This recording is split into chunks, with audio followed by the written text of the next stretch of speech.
Hi, welcome back. Welcome to the session number 3 of time series data analysis. This is Ravichandran from the Mountain Path Academy. So today we'll discuss forecasting time series data using decomposition multiplicative model using center moving average through Excel.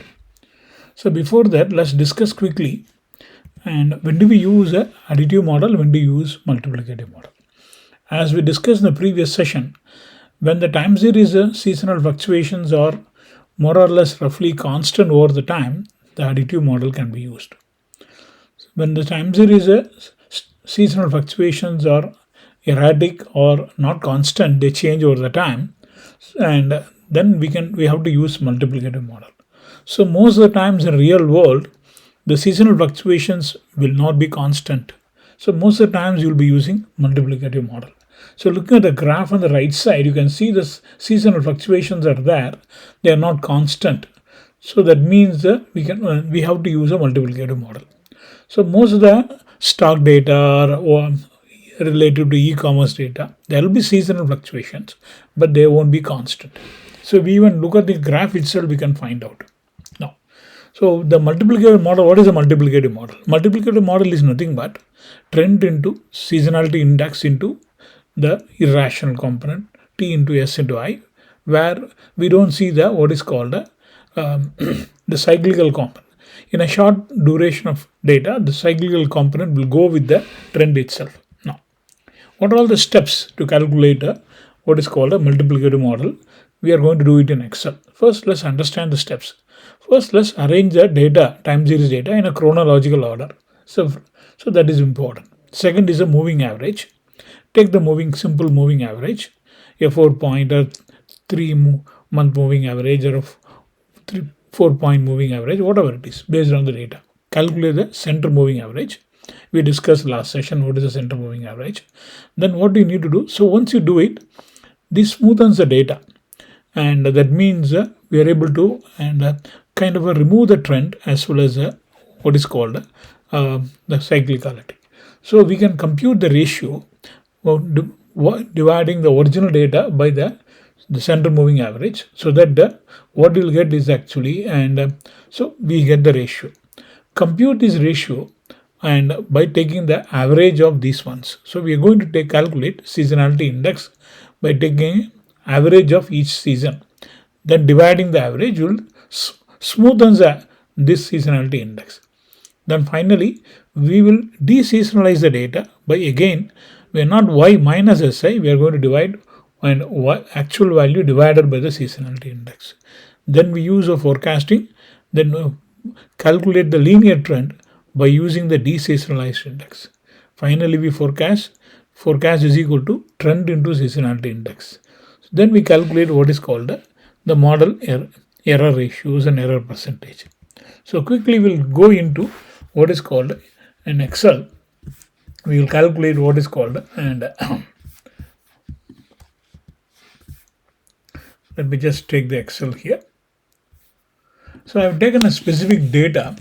So specific data where the 4-year quarterly sales where the seasonality is not even. I specifically taken so that the multiplicative data becomes eligible. You can see that, and this is a upward trend. That's not an issue. And we can see the seasonality is a little not even actually. This is not even season. There's no even seasonality here. So let me delete this graph. Let me just start. First step for a multiplicative model is taking the moving average. Let's take the average of the 4 quarters. To start this, take one step down. Okay. Now double click that and test the last data. So that's not accurate. Let's test. So these are all one. So these are all the data we have moving average. Now again take one step down and take the average of, and these two moving averages will get the center. And again we'll drag it. So just check it up. So this is fine. Now the next step is we can see that if you look at the data, what happens? What is an advantage of taking this moving average and the center moving average? So if you really look at the graph, you can see that the original data had a seasonality. Then subsequently the smoothing data and the moving average smoothens the data. So now that means it gives you only the kind of a trend now. So all the fluctuations are removed. Now we want to remove, now next step is to calculate and y divided by that means the ratio. That is, you detrend the data. How do you detrend in multiplication model? Multiplicative model, just divide y minus this one. So you'll get this is the thing that you will get, and use this data to calculate seasonality index. So how are you going to calculate the seasonality index? And it's very simple. First copy the quarters Q1, Q2, Q3, Q4. Then calculate what is called the average using average if.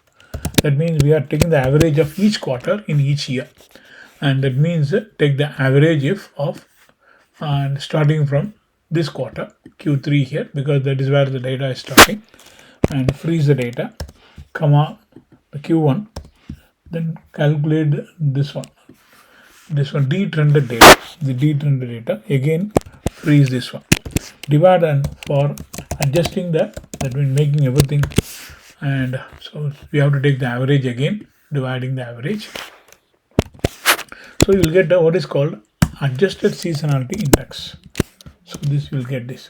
So if we really, so we should get 4 actually, and that's fine.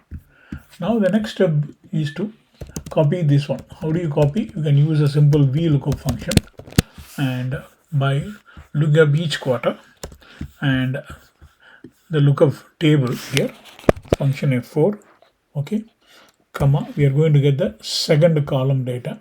So you get the second column data, comma, and we use false for exact match, and so we'll get the what is called the seasonality index. So this is a part of the decomposition. So first we have the original data, then we calculated what is called and the original data, moving average and the centered moving. So this centered moving average gives you what is called the trend. Now we detrend the data by dividing the original data by this one.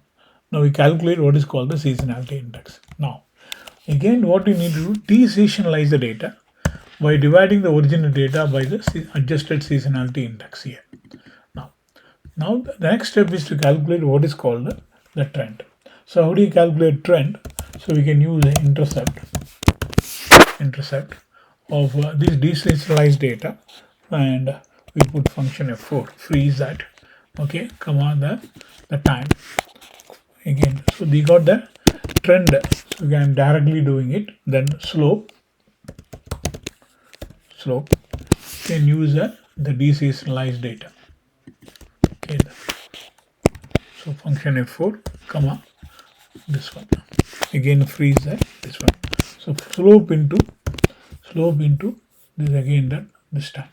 So now we got what is called the linear trend. Directly I'm using it, and this one linear trend. Now what is the forecast?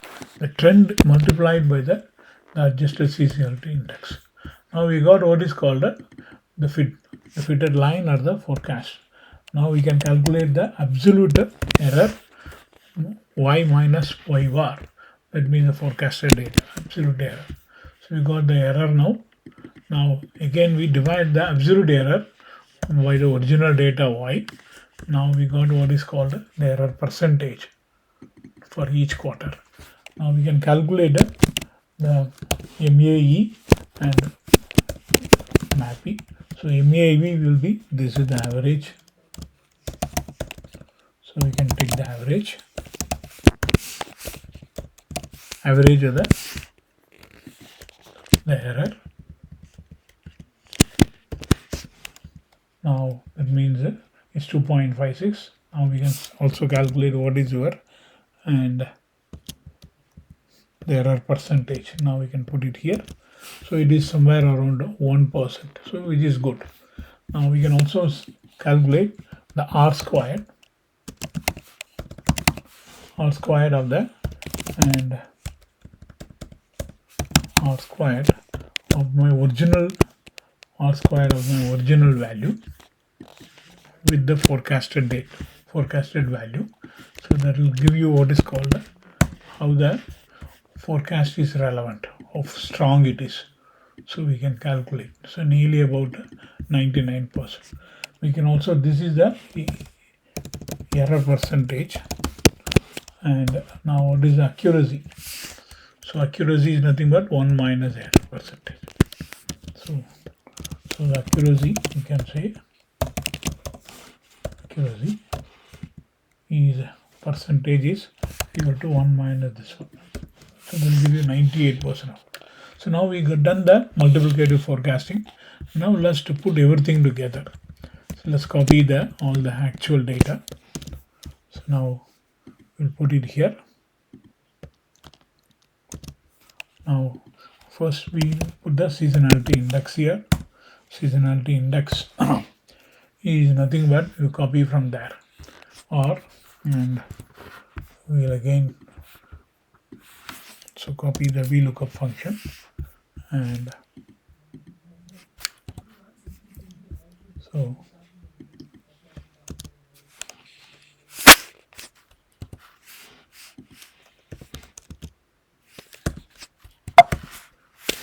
copy the entire thing.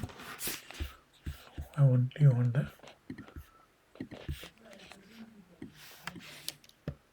just Control C, the formula only I want to copy.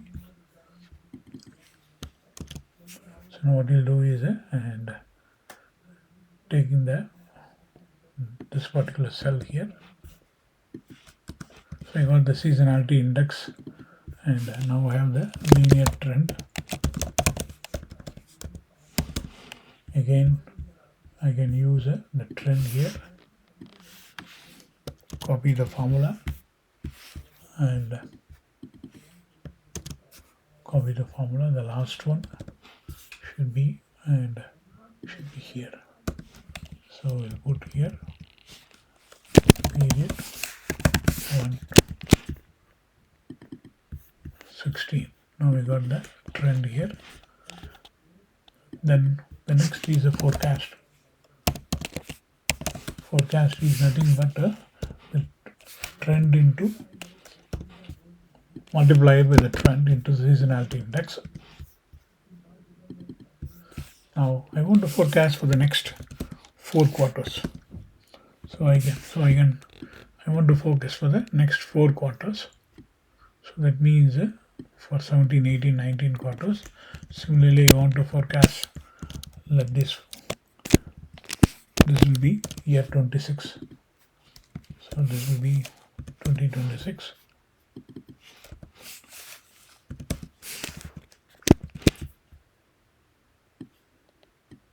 Fine. Now again, copy this one. Now the rest all becomes easy. So now we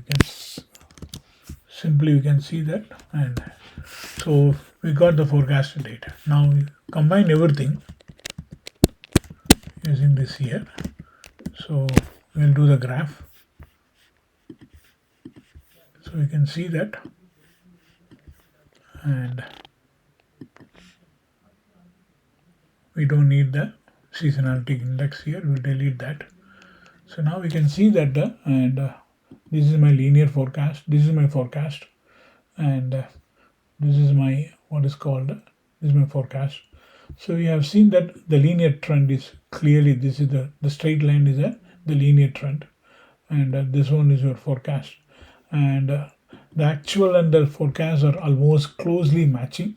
That is why these both these actual line and are almost like they are very close.